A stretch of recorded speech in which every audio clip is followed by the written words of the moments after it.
sailor, what shall we do with the drunken sailor? What shall we do with the drunken sailor early in the morning? You can see that it's almost perfect. It is touching. It is touching. There, I don't really see any big gaps or anything. Just slightly, not much, almost none. That, when I sand the edges, the excess off from where I cut it, then it'll fit even a little bit snugger, a little better. I'm going to call that pretty much perfect. That's how you fit all of these. The opposite side of the boat should be pretty much the same, but don't go ahead and use this as a template and cut it until you've checked it first. See how this one fits, make adjustments accordingly. I don't know if you can just barely see it in the camera shot. You can see how this sticks up beyond the side panel here. Well, I always do that for a reason, and I can always trim this later. What I'll do is I'll put a straight edge straight across the boat. It'll go straight across, and I'll go ahead and I'll mark it.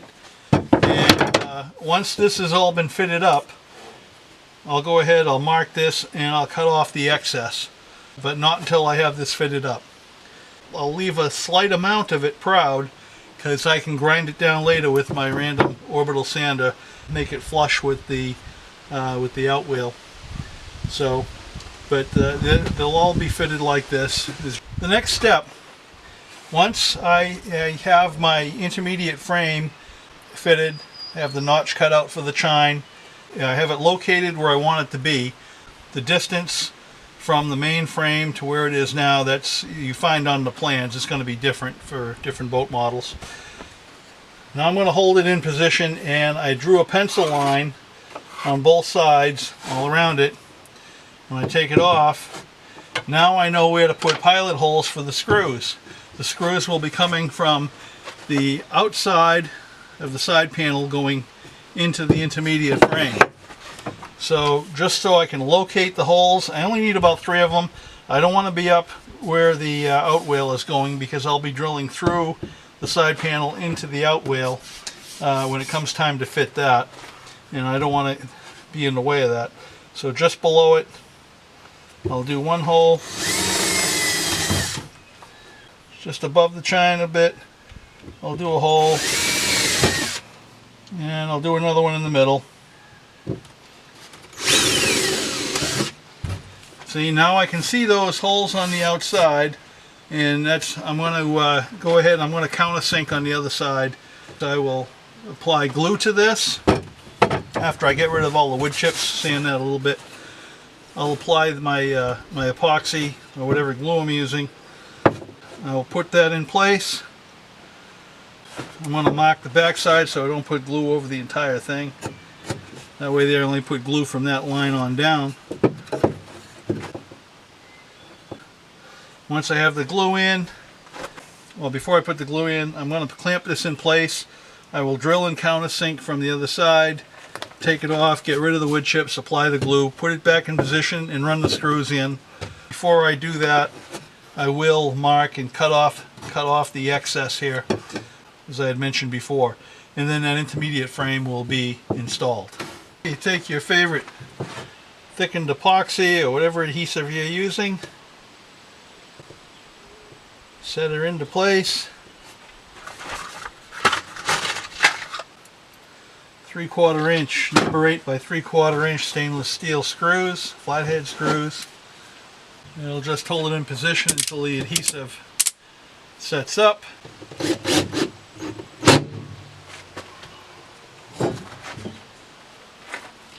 Make sure that, yeah, it's all lined up. Those pencil lines help to see where you make sure you got everything aligned properly. Alrighty, so we're good to go. And now all that excess that squeezed out, get that up now. In areas that looks like it might be starving a little bit, I'll take that excess and I'll put little fillets around it. There aren't too many places like that though, only a couple at the bottom. So I'm going to get a rag with some acetone or lacquer thinner or whatever solvent you happen to have that you're using you like. depending on the adhesive you're using.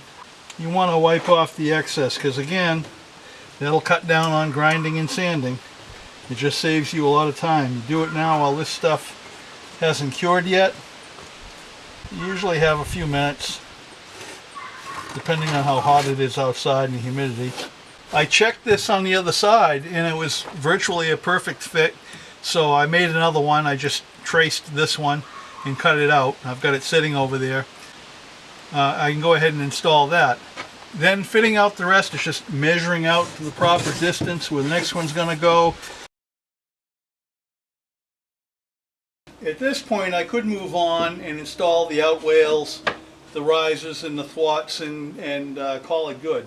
Well, this is not included in the plans. It's a little feature I like to add. If you want to put a little bit of a brace up here at the bow, a little piece like this, like that, that's called a breasthook.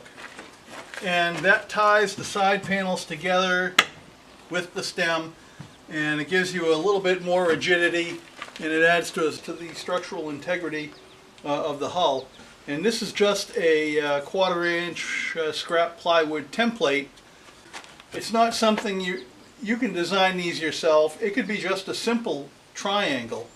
It doesn't have to have this cutout. I just like curves. I think it adds to the visual appeal of the boat. And so I did make this template to fit. There is a bevel. You have an angle coming in this way, an angle coming in this way, plus you have another one coming in this way from the stem. So I will use this template to cut out a piece of wood. You generally want the grain going across unless you have some natural knees, which I do have here, where you can have the grain curving inwards, get a little bit stronger. When I cut the piece out, I will then have to cut the bevels, and I'll just sneak up on it. I'll use a combination of a bandsaw and my block plane and some sandpaper, and it'll take a while. I'll just keep working it until I get it to fit. Once I get it to fit, I will clamp it in place, and I will pre-drill through the side panels into the breasthook on both sides, just like I've been fitting all the other parts while I've been building the boat.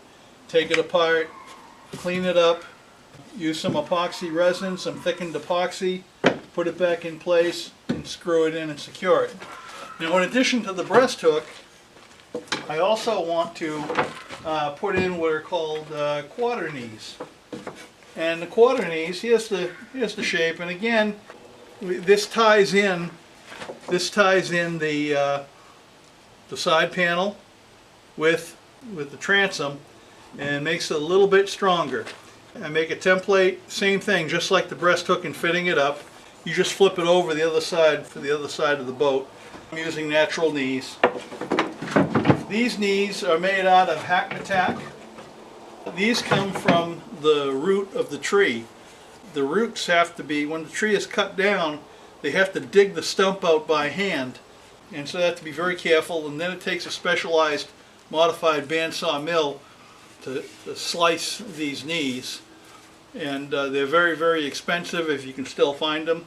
These were cut and milled by a friend of mine that passed away several years ago. I've had these knees in my shop for about 15 years, and so I'm going to use them on this boat. So I already drew out the template, the quarter knee, so I will place a quarter knee back here out of the knee, and I'm making the breasthook in two parts on this particular piece, and I will put the breasthook together with epoxy resin, and it'll be very strong. Once I get the parts all cut out and I get them fitted, I'll be back.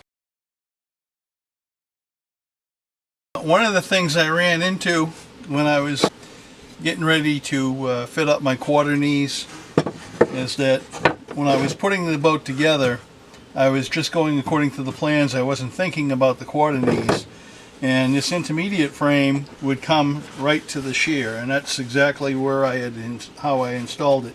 But of course the quarter knee has to go here.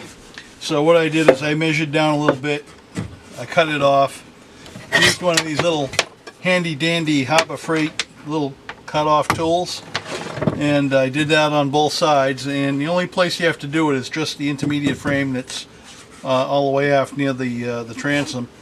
This is the Hackmatack, the natural knee. I cut it out. You can see how you might, I don't know if the camera will pick it up, but you can see how the grain runs around the corner. It's very strong. Hackmatack is also known as Eastern Larch, and although it's a conifer, it's very, very hard. When it dries out, when this is all cured, it's hard as a rock, and it's very, very strong. I cut it out, and then what I did was, and I showed the last film, I did a little pattern, a template.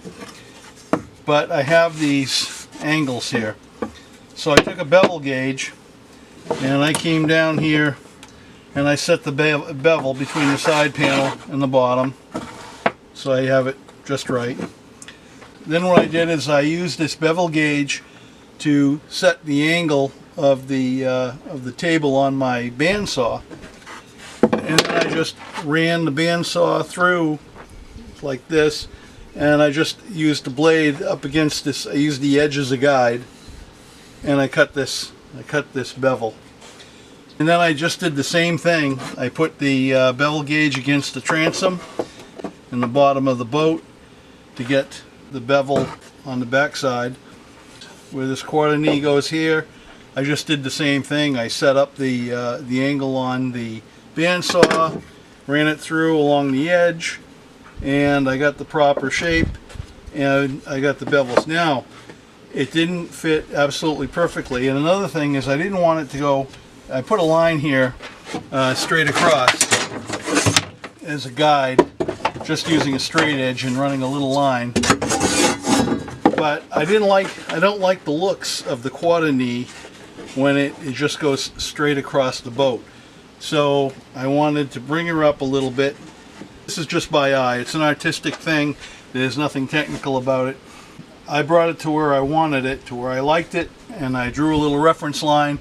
So when I go to the opposite side, I'll just measure up. I'll draw the same line so I know where to fit the other quarter knee. Now the bevels are just slightly different. Not a problem. I've been using my block plane. I just do a little at a time. You know, a little bit of time if I have to trim. I use this little palm sander to get a little bit more, and I've got it to the point where I'm happy with it. At this point, I'm going to draw more reference lines. I'll draw reference lines underneath, just tracing along the underside of it, and also along the transom. Now I have these lines, and now I know, just like I did with the intermediate frames, I'll do some pilot holes, the same thing here. Then I can drill and countersink on the back side with my and put my screws in along with some epoxy resin. Before I do that, I'm going to take a small trim router with a round over bit. These inside surface here, I'm going to round it over top and bottom, and that'll make it look a little bit nicer, give it a little bit more sex appeal. And I'm going to go from there. So you've seen how I do this. The installation is straightforward. It's like I've been doing with the rest of the boat. I go ahead and when I drill the holes, I put the screws in, and I make sure it's fitted properly. I take it apart. I clean all the wood chips from drilling the holes through on both pieces. And then I just go ahead and I glue it and put it back in position and run the screws in. So that's all there is to that. I have the breast hook. I had to make that in 2 pieces. I cut that out. I joined the 2 pieces together. I'm letting the epoxy set up. I will fit that one as soon as I'm finished with these. Okay, you can see the starboard quarter knee installed. I've got it epoxied in place. It's screwed. The screws are countersunk from the outside going in, and I've already filled the screw heads where it's countersunk. Over here on the port side, you can see that quarter knee installed. And here you can see the breast hook installed. The breast hook you fit into place the same way that you fit the quarter knees. The only difference is that rather than beveling two different sides, two different surfaces. In this case you have three. You have the bevel on the right side where it goes against the side panel, the left side, and also against the stem. But you find the bevels the same way you found them for the other components, and you just set your saw accordingly. And you always cut a little bit outside of the lines of your template from where you marked on your template, and you just kind of sneak up on it until you get a good fit. If you feel right, you go ahead and you clamp it into place, and as always, do your pre-drilling, countersinking, screwing, take it all apart, clean all the wood chips, a little bit of sanding, and then go ahead and mix up your epoxy or whatever glue you're using. So that's all there is to that for the breast hook.